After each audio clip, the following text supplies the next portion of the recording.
Hello বন্ধুরা, তো আপনাদের জন্য আবার একটা নতুন কবুতরের ভিডিও নিয়ে হাজির হলাম। আর আজকের এই ভিডিওর টপিকটা হলো আপনি কোন ধরনের কবুতর পালন করে বেশি লাভবান হবেন। তো বন্ধুরা, ভিডিওটা খুবই গুরুত্বপূর্ণ হতে চলেছে, তাই লাস্ট অবধি দেখার অনুরোধ রইল। তার আগে আপনাদের কাছে একটা ছোট্ট রিকোয়েস্ট, যারা যারা চ্যানেলে নতুন আছেন তারা অবশ্যই চ্যানেলটা একটা সাবস্ক্রাইব করে দেবেন, কারণ এইরকম কবুতরের নিত্য নতুন ভিডিও এই চ্যানেলে রোজই আপলোড করা হয়।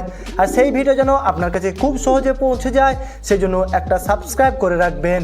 তো বন্ধুরা, আপনাদেরকে বলি, যারা নতুন কবুতর পালন করছেন বা অনেক দিন ধরে করছেন, তাদেরকে আমি বলবো যে আপনারা যদি বিজনেস বা ব্যবসার দিক থেকে দেখেন যে কবুতর পালন করে কোনটাতে বেশি লাভবান আছে, তো আপনাদেরকে আমি বলবো যে দেশি কবুতর পালন করলে আপনারা বেশি লাভবান হবেন। কারণ দেশি কবুতর আপনি বাজারে হাটে কিনতে গেলে সেটা খুবই কম দামের মাধ্যমে পাওয়া যায়, কিন্তু যদি আপনি বিদেশি বা ফ্যান্সি কবুতর কিনতে যান তখন একটু বেশি খরচা হয়ে পড়ে। আবার ওইদিকে যদি দেখেন, দেশি কবুতরগুলোর খাবার আপনারা এই ঘরের মধ্যেই পাওয়া যাবে, আর সেই সব খাবারগুলো খেয়েই দেশি কবুতর অনেক ভালো থাকে, সুস্থ থাকে। কিন্তু ওই সব খাবারগুলোই যখন আপনি বিদেশি বা ফ্যান্সি কবুতরগুলোকে খাওয়াতে যাবেন, তারা অসুস্থ হয়ে পড়ে। তাদের জন্য বাজার থেকে ওদের খাবার কিনে এনে খাওয়াতে হয়, আর সেই খাবারের অনেক দাম বেড়ে যায়।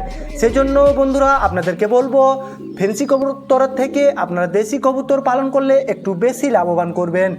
আর আপনাদেরকে বলি যে দেশি কবুতরগুলোকে আপনারা এইভাবে ছেড়ে খাবারগুলো খাওয়াবেন, তাতে তাদের শরীর স্বাস্থ্য অনেক ভালো থাকে, তারা অসুস্থই পড়বে না, তারা সুস্থই থাকবে।